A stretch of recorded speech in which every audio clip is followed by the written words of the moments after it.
Bueno, muy buenos días, hermanos. Muchas gracias, pastores, por este tiempo, por confiarnos este tiempo. Ahí donde estás, relájate un poquito, vamos a tener... Si no te estiraste esta mañana, podés aprovechar. Vamos a entrar un poquito en calor. Qué bueno lo que nos mostraba el pastor Walter, ¿no? Qué bueno tener una visión panorámica del trabajo que se está haciendo.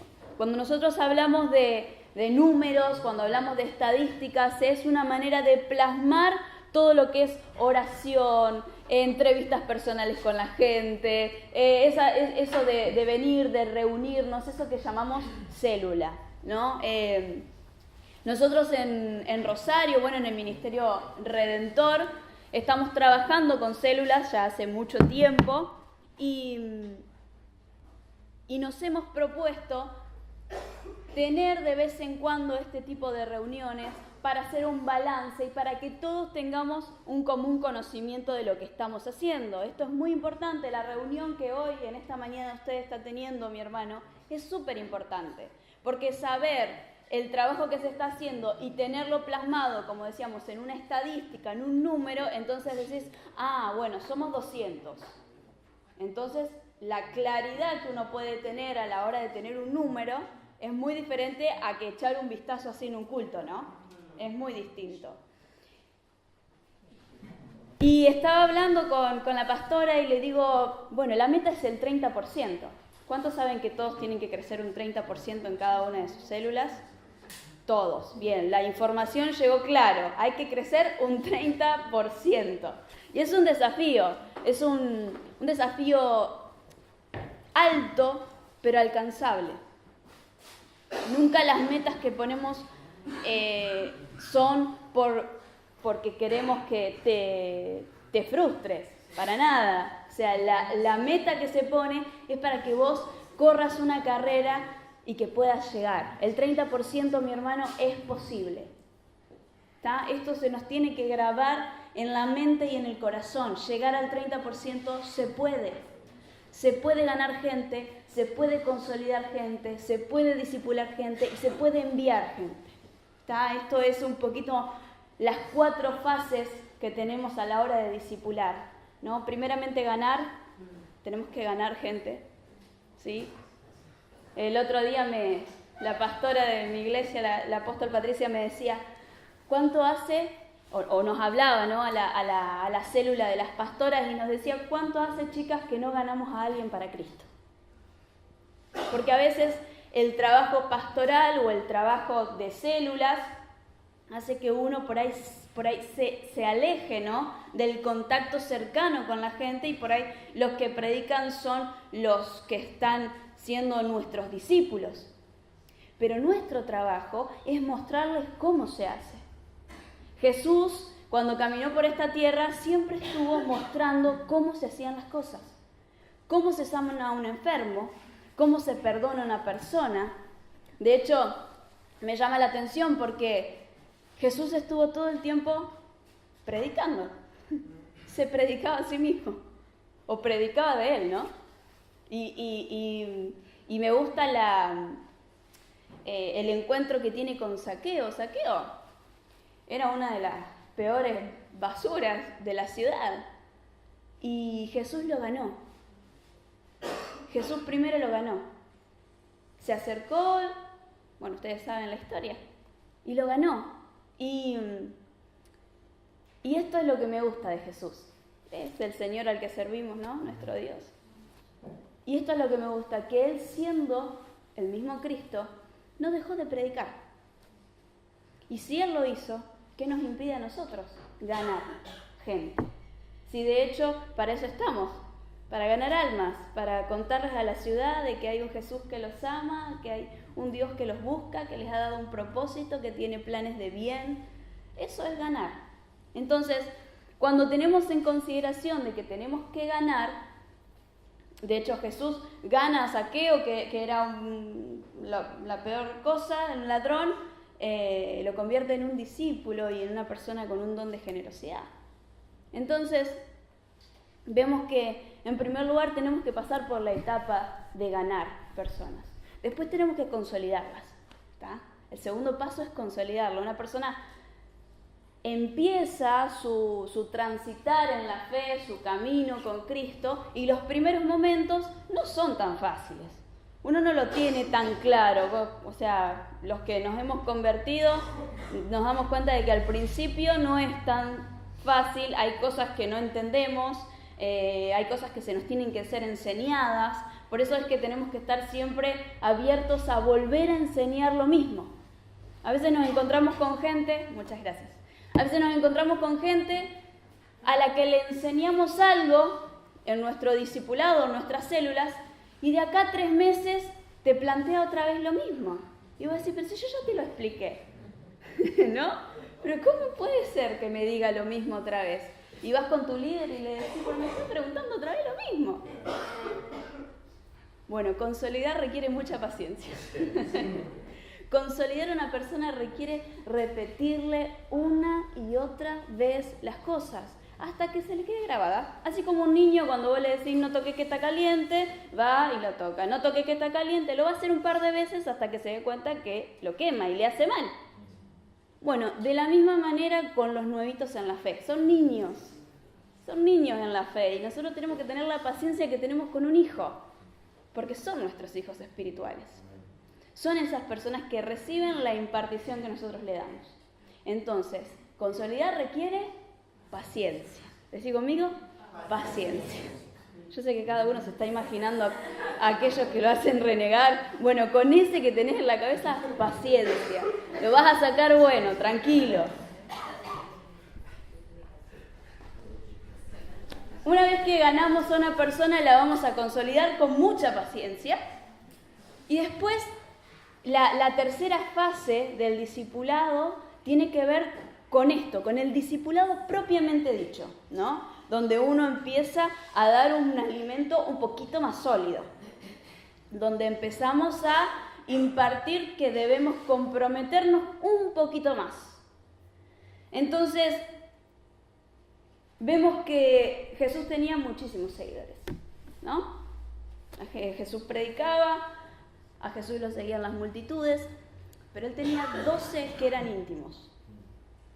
Él tenía 12 a quienes Dios le había marcado que tenía que escoger y que tenía que apartar. Con esos 12, Jesús tenía otro tipo de tiempos. Cuando hablamos del discipulado, cuando hablamos de ya esta tercera fase, que es un poquito más profunda, ¿no? Vemos que Jesús hacía esto, ¿no? Pasaba con los que eran más íntimos, más tiempo.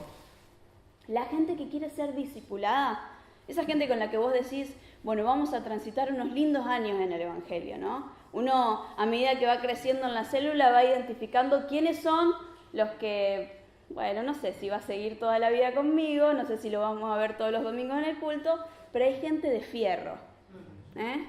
Hay gente que se la banca, que se convierte y que quiere seguir a Jesús y que te dice, ¿qué más hay para hacer? Bueno, esa es la gente que quiere ser discipulada, es la gente que está yendo un poquito más profundo en las aguas.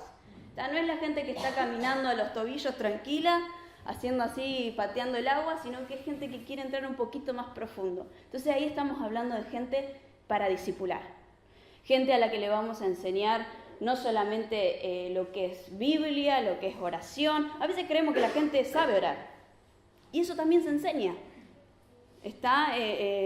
A veces damos por sentado que alguien entra a nuestra célula y como ya hace un par de meses que viene, se la sabe.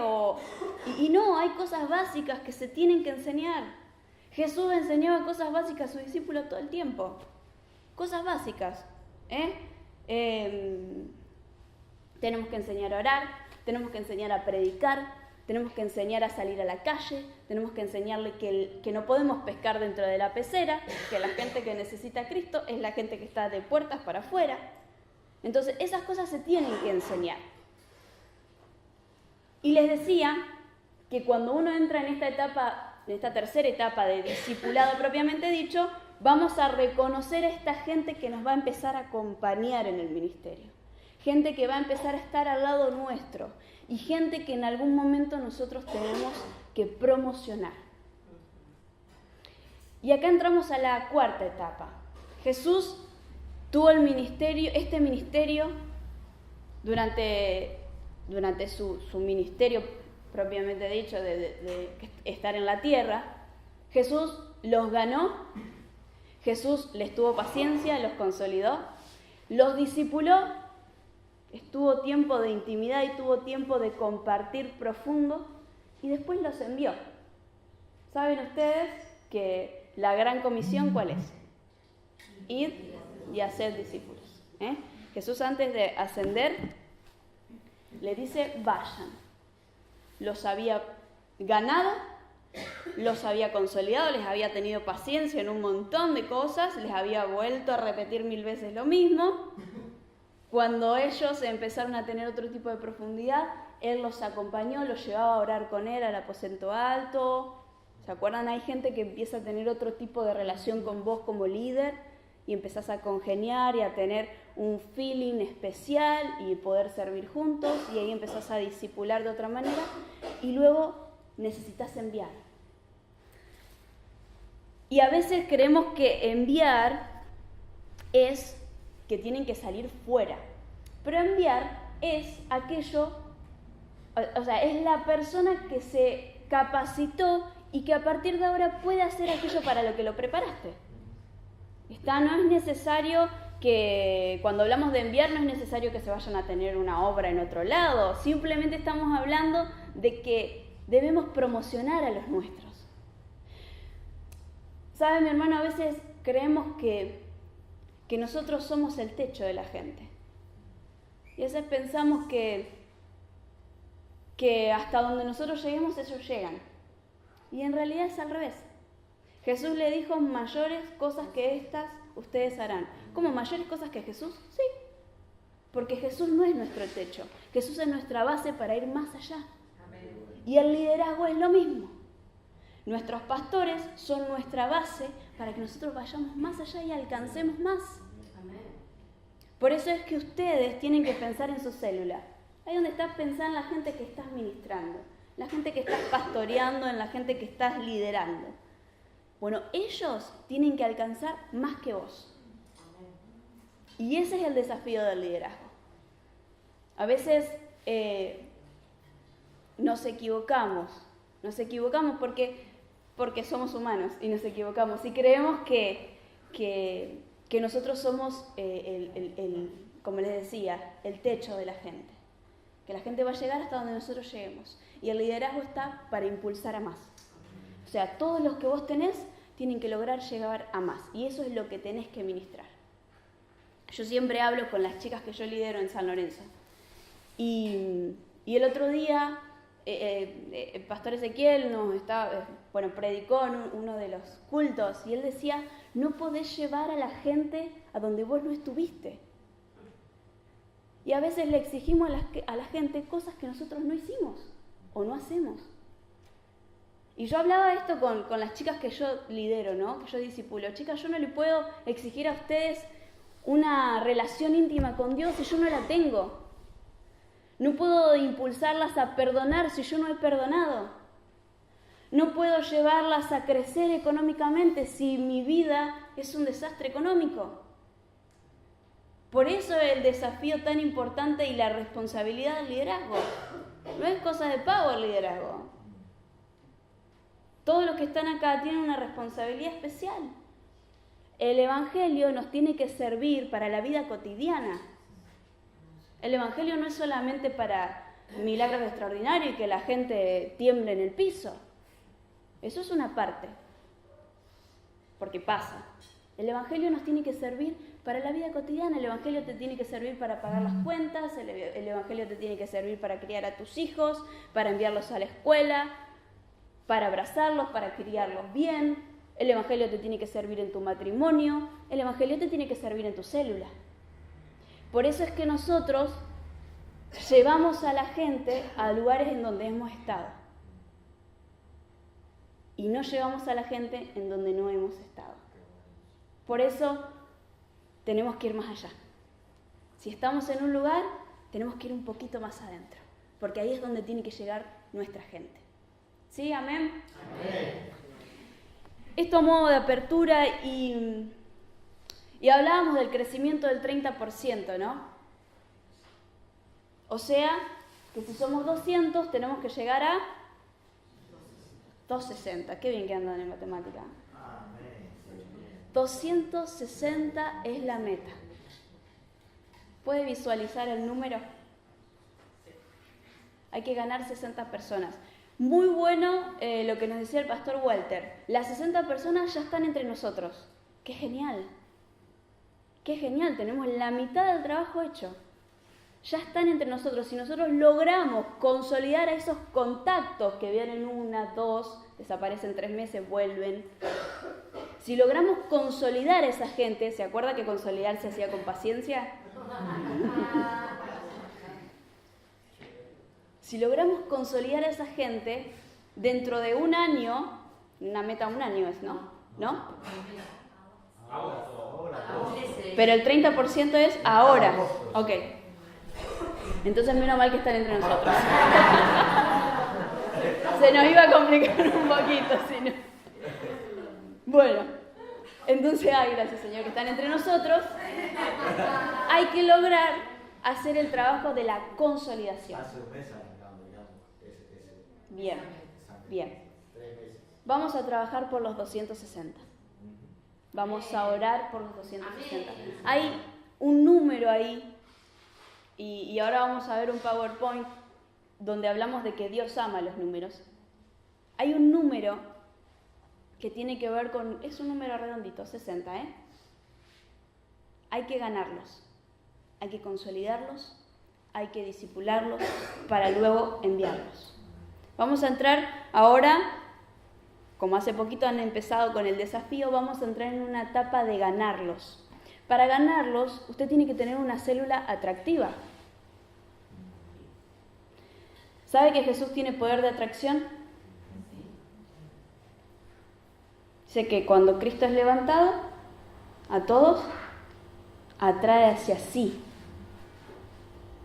Cristo tiene un poder de atracción y si Cristo es el centro de nuestra célula tiene que ser atractiva. Cuando hablamos de esto, no sé si me estoy adelantando, vamos a ver, creo que sí. Vamos a ver 3 metas para poder tener una célula sana. Nosotros le ponemos generación porque esto lo di ya en Rosario y hablamos de generaciones. Primero, hablamos de que Dios ama los números. De hecho, en la Biblia hay un libro que se llama Números, ¿no? Pero Dios siempre nos está hablando de números. 12 discípulos, 40 días para esto, 12 tribus, no sé. El número que quiera, 7 días, 3 días para resucitar. Siempre hay números en la Biblia. Todo el tiempo estamos viendo de que Dios ama los números. Y si Dios ama los números y yo amo a Dios, entonces yo tengo que amar los números. Por eso no nos resistamos a rendir cuentas, porque rendir cuentas es bueno. Rendir cuentas es bueno. A veces nos cuesta acostumbrarnos a las planillas y a la asistencia y que tengo que tomarle el número de teléfono y que tengo que tener todos los datos. Es todo un proceso que a veces cuesta, pero es necesario, porque eso trae orden. Y estar ordenado es estar bendecido. Entonces, hablamos en primer lugar de que Dios ama los números. Y si Dios ama los números, nosotros amamos los números. Pero no porque nos gusta el 1, 2, 3, 4, multiplicación, cuenta, ecuación, no. Amamos los números porque estos números representan almas. Y amamos las almas. Entonces, cuando entendemos que nosotros al rendir cuentas, rendimos cuentas de gente, de almas, entonces es otra cosa. No estoy hablando solo de números de una cuenta o para hacer una escala o hacer una torta como nos mostraba el pastor. Estoy hablando de gente. El otro día, sí, por favor. Ayer, el pastor Samuel nos comentaba de que están trabajando casi con el 10% de la ciudad. Es un montón. A veces uno no se da cuenta porque entre culto y culto y lo que hay que hacer y que hay que limpiar el templo y que los baños y que recibimos pastores y que no nos damos cuenta del número que estamos manejando. Y manejar el 10% de la ciudad, bueno, nosotros Rosario estamos un poquito lejos porque hay más de 1 millón de personas, pero manejar el 10% de la ciudad es una ventaja. No crea que porque está en un pueblo chico es una desventaja. Al contrario, es una ventaja. Porque ustedes están manejando el 10% de la ciudad. Ustedes a partir de ahora tienen un porcentaje que al municipio le interesa. ¿O por qué cree que al municipio le conviene estar bien con las iglesias? Porque somos un número importante en la ciudad. Entonces, cuando uno visualiza en números lo que tiene, es otra cosa. Por eso es que Dios ama los números, porque representan personas. Y por eso es que nosotros amamos los números, porque amamos a la gente. ¿Amén? Amén. En segundo lugar,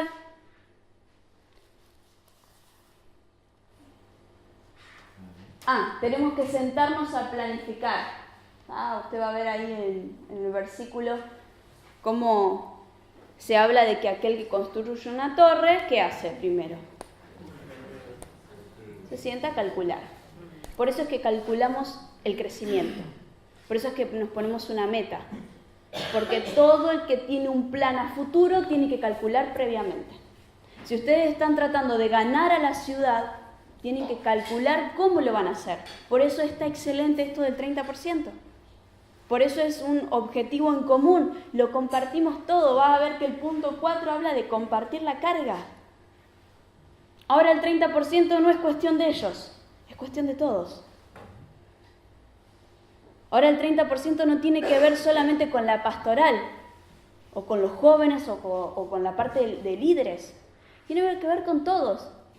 Yo soy parte del crecimiento del 30% en Rosario. Y no tiene nada que ver que sea la pastora. Soy parte.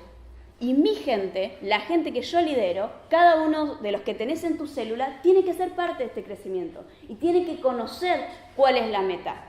Si vos, en tu red, en tu célula, tenés 10, el 30% son 3. Todos tienen que conocer que hay que ganar a 3. Compartir la carga lo hace más liviano, ¿o no?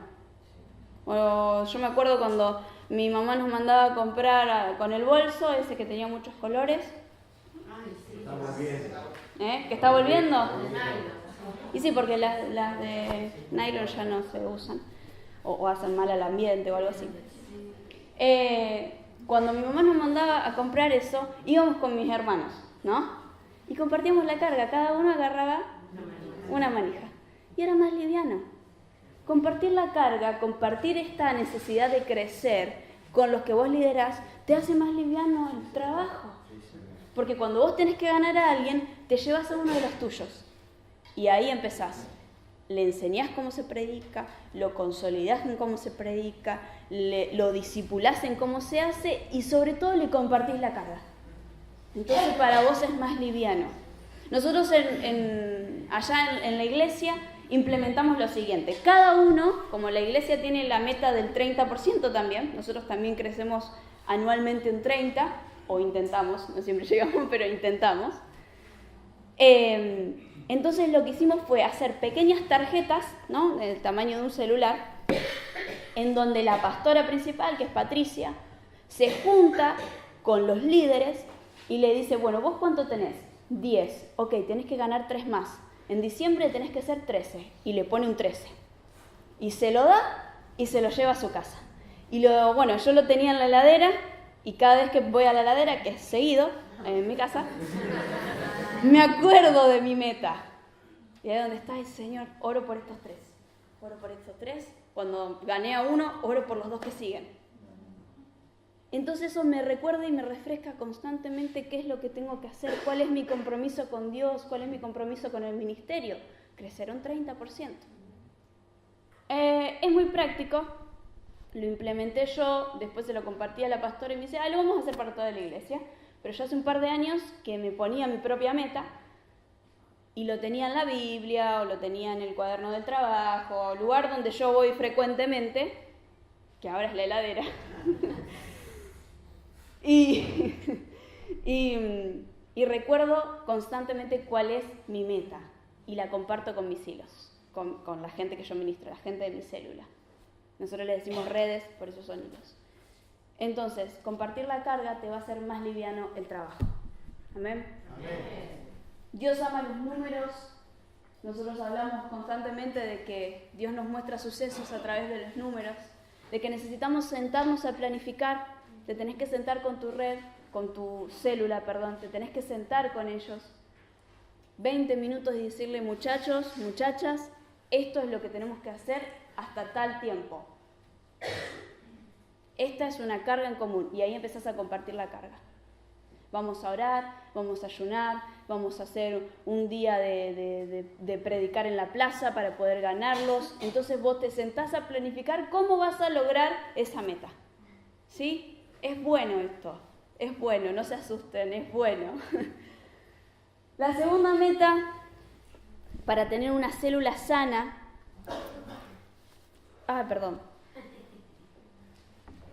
La segunda para tener una meta sana es la consolidación.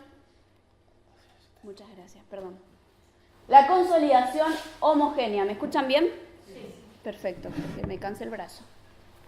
La consolidación homogénea, hablamos de que las personas debían ser consolidadas y teníamos que hacerlo con paciencia.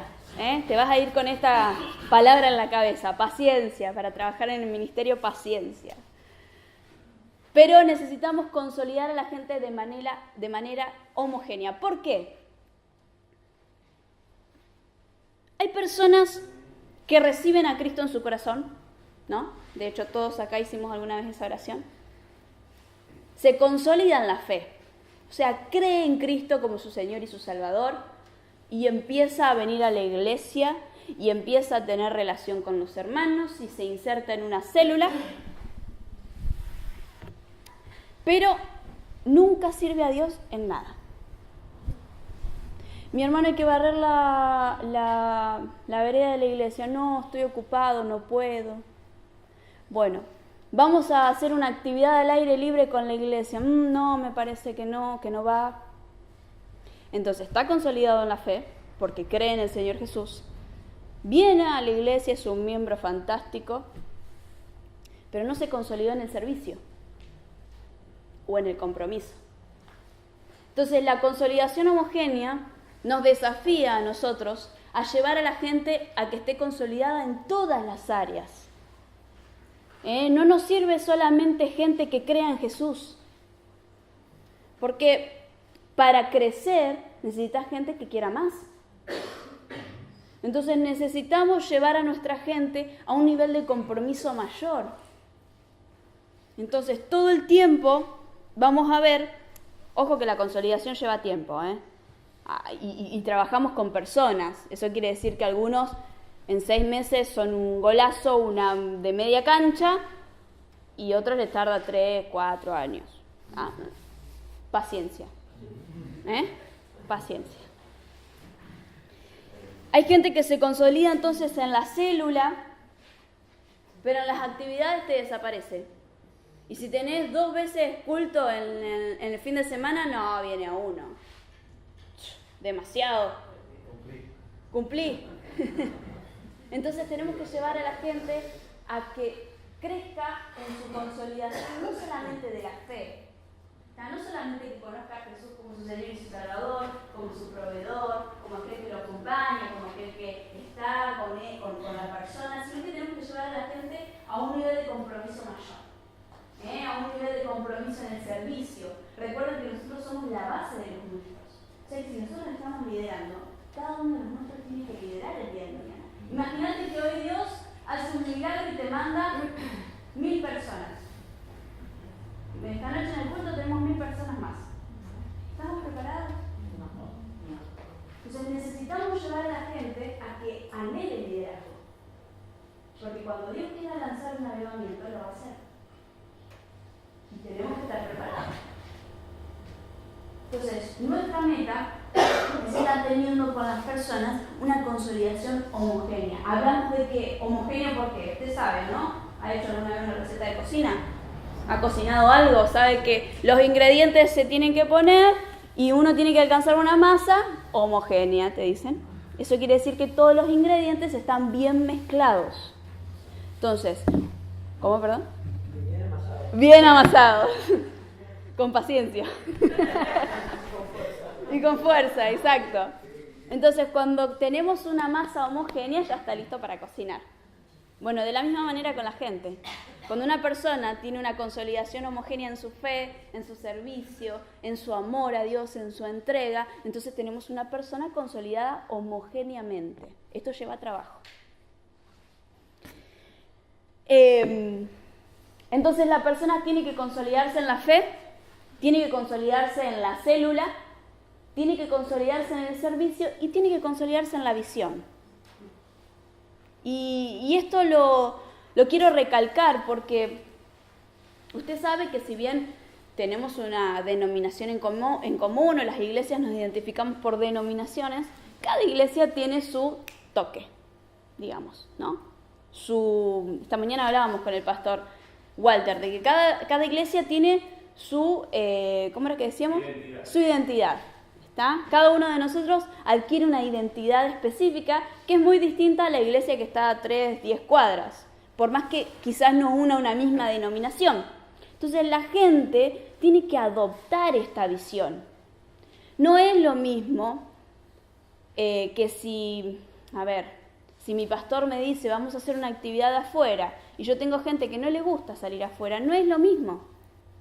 Entonces, por eso la persona tiene que adaptarse a la visión que nosotros tenemos, o a la visión que los pastores proponen. La visión va tomando su forma, va adquiriendo carácter, va mutando a medida que pasan los años, pero de alguna manera hay cosas que empiezan a quedar como personales. Eso es una característica personal de la iglesia tal o cual.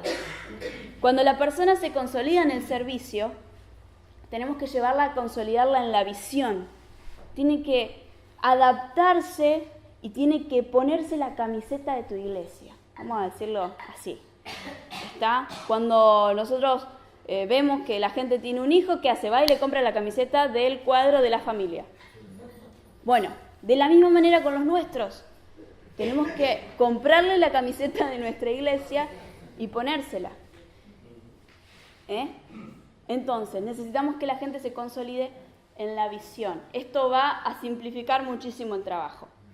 Cuando la persona adquiere la visión de la iglesia y trabaja por lo mismo, entonces es mucho más fácil el trabajo. Entonces vemos que la consolidación no basta solamente con que la persona crea en Jesús.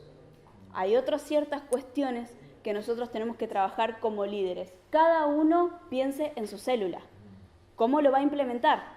¿Cómo lo vamos a trabajar? Si alguien no conoce la visión en tu célula, se la tenés que mostrar. ¿Sí? Entonces, si alguien no sabe dónde servir, lo tenés que impulsar a servir. Cada uno de nosotros, por ejemplo, nosotros en Rosario nos damos cuenta cuando viene alguien y tiene cancha con la música. Entonces, ¿por qué no vas y probás en el ministerio de adoración? Gente que tiene cancha con la multimedia, con filmación, con edición de videos. ¿Por qué no vas y probás con multimedia, con el ministerio, o en el canal de televisión, o como sea? Pero cuando nosotros identificamos estos talentos y estos dones de la gente, necesitamos llevarlos ahí. ¿Está? Entonces, consolidación en la fe, consolidación en la célula, consolidación en el servicio a Dios. Cada uno identifica en sus discípulos, en sus seguidores, cuáles son los dones y los talentos que más o menos lo pueden orientar a servir. Hay gente que tiene don con los niños, talento con los jóvenes. Bueno, cada uno verá. Y la consolidación de la visión, que es súper importante. Y para finalizar, y no menos importante, creo que es el más importante, estamos hablando de que una tercer meta es que haya presencia de Dios en tu célula. No vamos a ningún lado si no hay presencia de Dios en nuestras células, mi hermano. ¿Se acuerda que hablábamos de que nuestras células tienen que ser atractivas? Si Jesús es el centro de nuestras células, es de por sí atractiva. Atractiva, pero muchísimo. Vemos gente que no puede tener más de 2 personas en su célula y le falta atracción.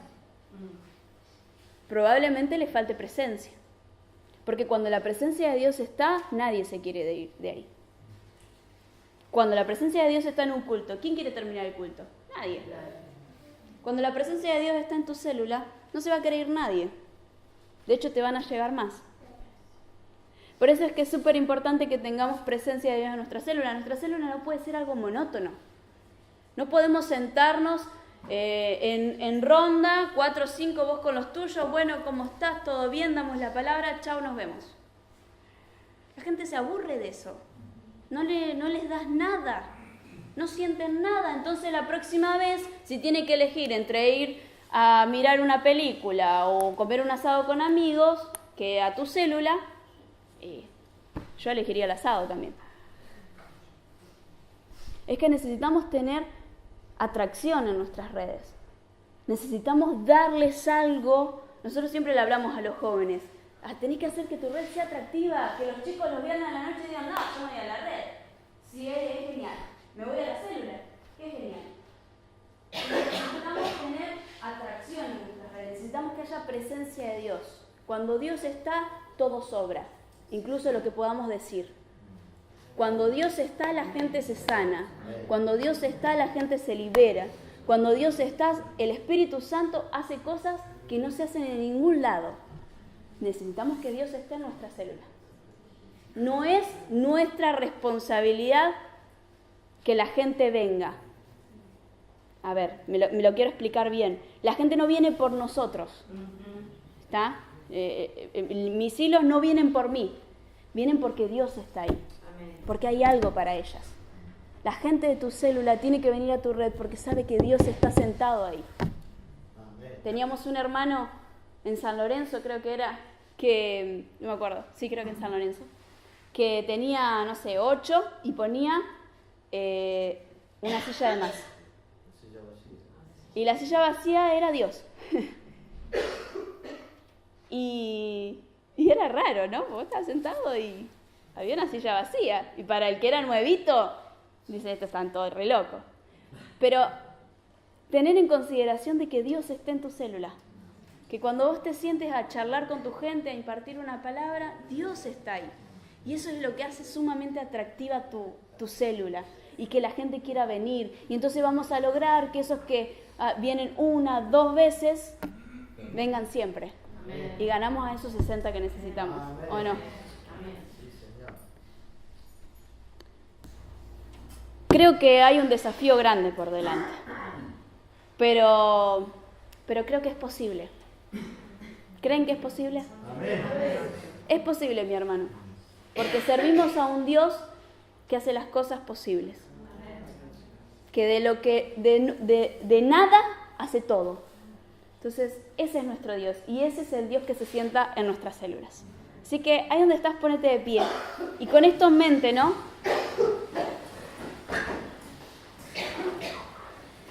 Con esto en mente, quiero que cierres tus ojos y pienses en estos que estás liderando, en tu célula. Quiero que piensen en ellos y que empieces a declarar el bien y la misericordia de Dios sobre ellos. Esta gente que a veces está representada por números, son gente que Dios ha puesto en nuestras manos para llevarlos a cumplir propósito, para llevarlos a plenitud, para llevarlos a conocer en profundidad a Dios. Tenés que estar enamorado de tus hijos espirituales. Ahí donde estás, decirle, Señor, enamórame de mi célula. Enamórame de mi célula. Padre, oramos en esta mañana. Oramos y nos ponemos a disposición de lo que hay que hacer. Señor, hemos adquirido este desafío, Señor, un 30%. Declaramos que es posible. Declaramos en el nombre de Jesús de que esta gente llega a nuestras manos, de que son atraídos con cuerdas de amor, de que son amados por nosotros, de que son en este tiempo ganados por el poder del Espíritu, que son, Señor, personas que se consolidan. Papá, te pedimos paciencia en este tiempo. Te pedimos, Señor, que seamos perseverantes, constantes, en amarlos, en contarles, en confiarles cosas, Señor, en ministrarlos. Queremos ser perseverantes en esto que nos has encomendado, en este crecimiento. Espíritu Santo, que podamos discipularlos como vos hiciste con tus discípulos. Que podamos amarlos como vos amaste a tus discípulos. Que podamos servirlos como vos serviste a tus discípulos. Señor, estamos al servicio de esta gente. Estamos al servicio, estamos para lavarle los pies.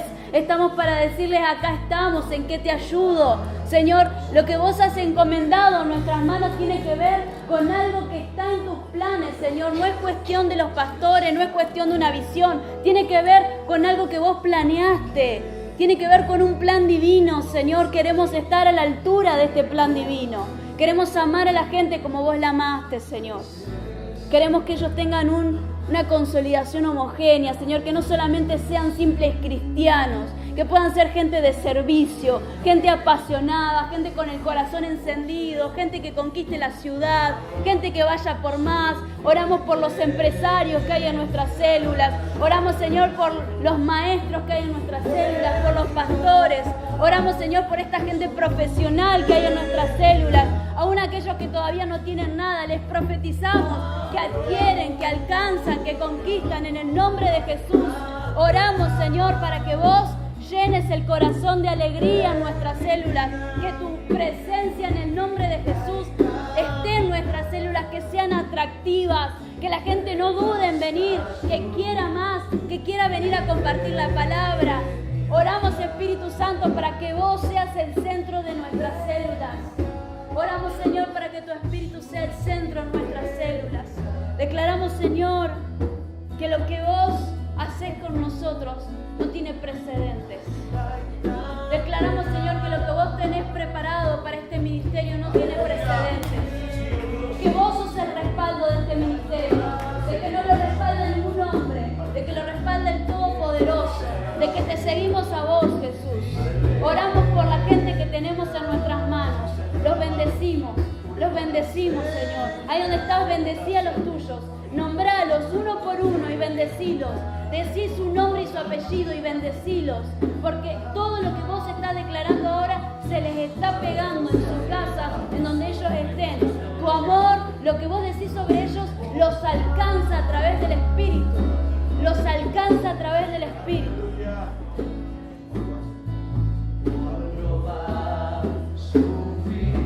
Vos sos fiel, Señor. Vos sos fiel.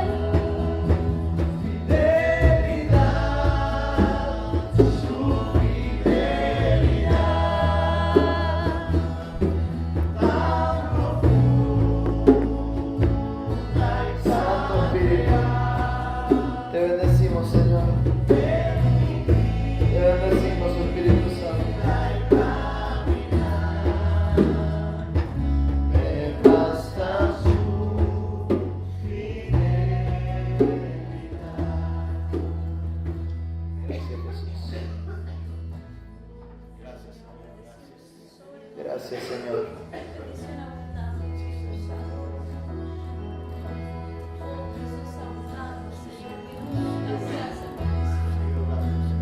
Padre, hoy levantamos un altar.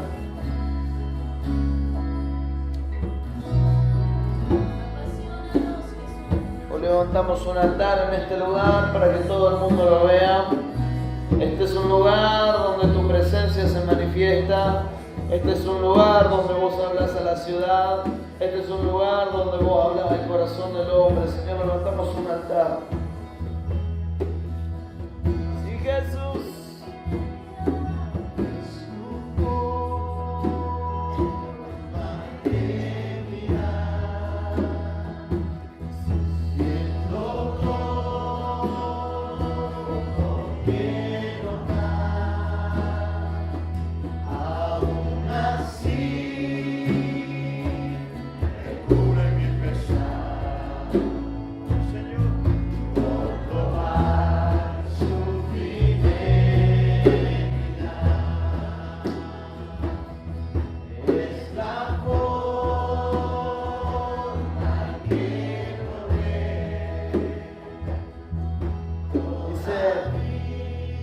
Dice la palabra en Josué capítulo 4, el versículo 20. Y Josué erigió en Gilgal las 12 piedras que habían traído del Jordán. Dios divide el Jordán, como lo hizo con el Mar Rojo, divide el Jordán. Y habló a los hijos de Israel diciendo: cuando mañana preguntaren vuestros hijos a sus padres y dijeren: ¿qué significan estas piedras? Declararéis a vuestros hijos diciendo: Israel pasó en seco por este Jordán, porque Jehová vuestro Dios secó las aguas del Jordán delante de vosotros hasta que habías pasado, a la manera que Jehová vuestro Dios lo había hecho en el Mar Rojo, el cual secó delante de nosotros hasta que pasamos, para que todos los pueblos de la tierra conozcan que la mano de Jehová es poderosa, para que temáis a Jehová vuestro Dios todos los días. Hay altares que edificamos en nuestra vida que son públicos. Hay cosas que hacemos de manera pública. Adoramos a Dios de manera pública, lo proclamamos en las calles, eso es público, lo hacemos a los ojos de todo el mundo. ¿Para qué? Para que todo el mundo sepa que Dios salva, que en Dios hay transformación, que en Jesús la vida del hombre puede cambiar y cambia para bien. Lo hacemos de manera pública porque hay altares que son públicos. Ahora, me llama mucho la atención porque en el versículo 9 del mismo capítulo, Josué hace un segundo altar.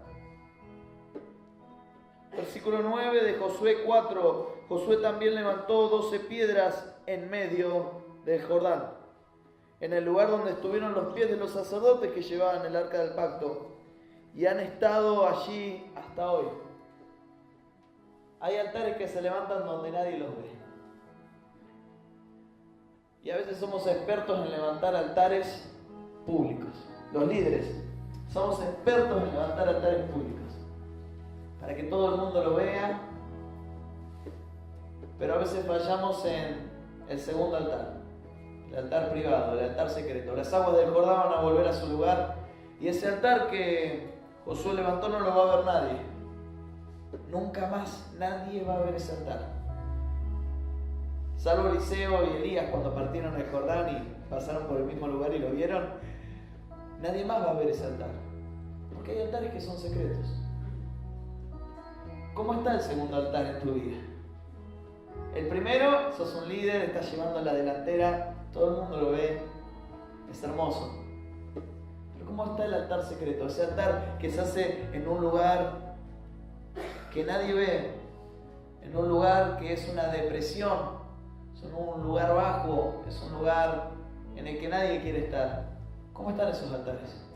¿Cómo está ese altar que haces en el peor momento de tu vida? Porque esos son los altares que verdaderamente valen la pena.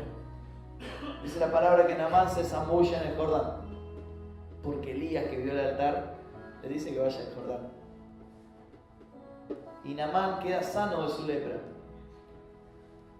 porque en el Jordán hay algo que no hay en el resto de los ríos.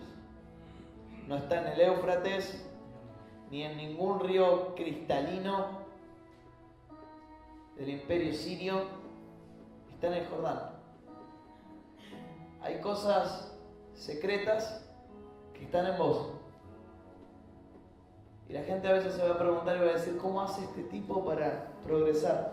¿Cómo hace este tipo para crecer? ¿Cuáles son las 4 claves para poder progresar? ¿Cuáles son las 2 claves para tener éxito en una célula? Y vos le vas a decir: no sé, no tengo idea. Es una sola: un altar secreto. ¿Cómo está tu altar íntimo con Dios? ¿Cómo está tu altar, ese que nadie ve, ese que Jesús dice que entrado en tu habitación y cerrada la puerta hablas con el Padre? Ese mismo altar está en puertas cerradas. ¿Cómo está ese altar? Porque si ese altar está bien, entonces la gente que te toque se va a sanar, como en el Jordán. Las personas que van a venir con problemas de depresión, con problemas de tristeza, con problemas de angustia, con problemas económicos, con problemas familiares, van a tocar tu vida, van a acercarse a vos, y por causa de ese altar privado que tenés, esa gente va a ser sana, esa gente va a ser liberada. Por eso, iglesia, líderes, qué importante es que tomemos un tiempo no solo para hacer altares públicos a Dios, sino para hacer altares privados en profunda intimidad con Dios. ¿Dónde estás? Ora con Dios. Y comenzar a reedificar aquel altar que tal vez no le prestaste mucha atención, porque como nadie lo ve, nadie se da cuenta. ¿Sabes qué? Dios se da cuenta. Padre, hoy vengo a reedificar mi altar privado. Señor, vengo a comprometerme delante tuyo. Voy a restaurar mi vida devocional. Voy a restaurar mi búsqueda privada de vos. Voy a restaurar mi pasión, Señor. Aquello que nadie ve, pero que vos solo ves. Porque dice la palabra que lo que hacemos en secreto el Padre lo recompensa en público. Señor, hoy vengo por el altar secreto.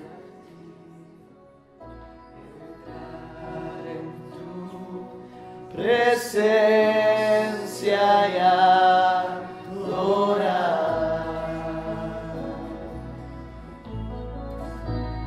Espíritu Santo, ayúdame a volver a poner estas piedras juntas. Ayúdame a volver a erigir un nuevo altar a vos. Tal vez no lo aplaudan los hombres, tal vez no lo feliciten los líderes, pero ese altar privado es el que le da la verdadera gloria a Dios. Señor, hoy vengo a levantar un altar a vos. Hoy vengo a comprometerme. Mi casa, mi habitación, mi lugar secreto va a ser un lugar de alabanza y de adoración a vos. En los momentos más profundos, en los momentos más hondos de mi vida, en las depresiones más profundas, te voy a levantar un altar. No solo cuando tenga ganas, Señor, sino cuando no tenga ganas también.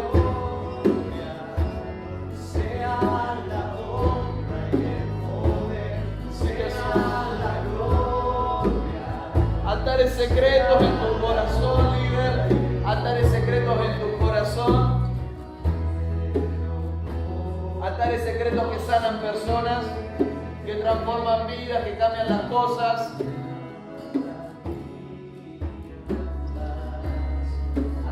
Cuando Jesús está en vos y cuando Jesús es levantado en vos, entonces a todos atrae hacia sí mismo. Te vas a transformar en un polo de atracción a la gente que necesita sanidad, a la gente que necesita liberación, a la gente que necesita ser transformada, a aquellos que necesitan un cambio de vida. Vas a ser un polo de atracción del Espíritu.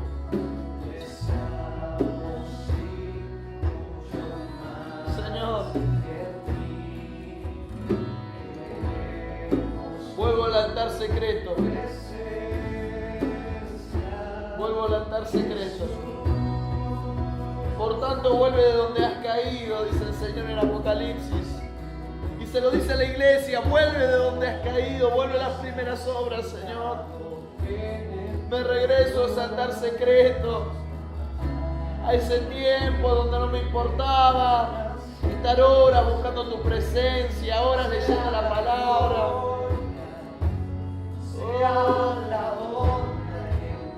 Vuelvo a las primeras obras, Señor.